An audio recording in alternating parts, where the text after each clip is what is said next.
Border security is a big issue on the presidential campaign trail.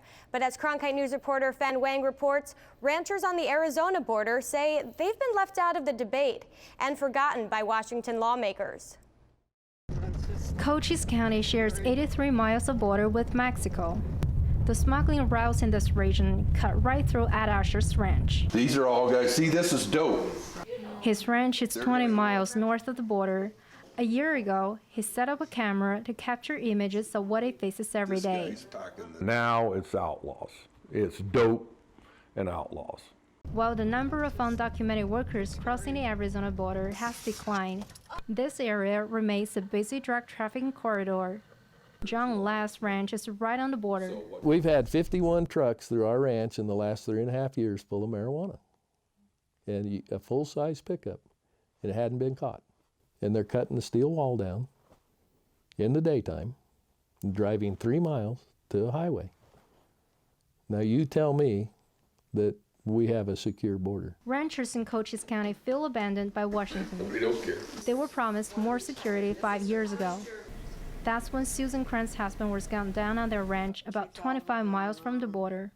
He called his brother on the phone and he said, "There's this illegal that looks like he's sick.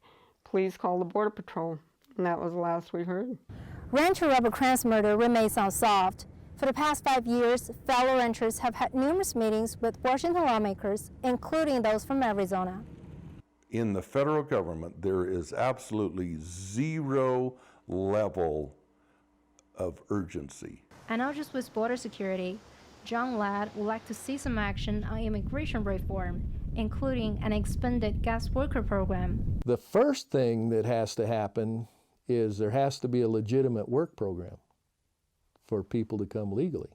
The ranchers will have to cope with the consequences of no action by Washington. All three have their houses broken into, vehicles stolen. We're always talking to each other. Where are you at? What are you going to do? And that's how we live. Cattle with a helicopter. Susan Cran now lives with the memory of her murdered husband.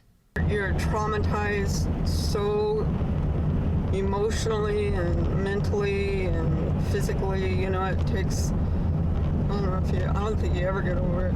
In Douglas, Fan Wang, Cronkite News. The sheriff of Cochise County is getting an additional $265,000 for border security. The money comes from private donors who contributed to a fund to build additional border fencing in Arizona. State lawmakers decided to give the money to the sheriff instead.